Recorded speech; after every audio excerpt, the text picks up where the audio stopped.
The National Weather Service in Binghamton has issued a blizzard warning for Onondaga and Cortland counties until 3 p.m. Eastern Standard Time.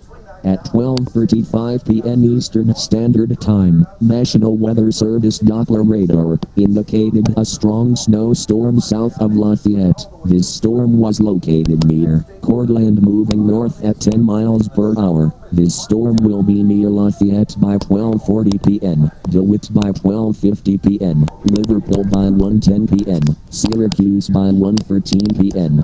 This storm will produce heavy snow inching, about 5 inches an hour. If you are caught outside, get indoors now. This is a severe snowstorm.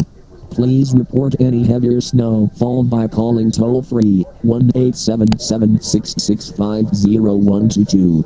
A blizzard watch remains in effect until 2 a.m. for Onondaga County and Cortland County.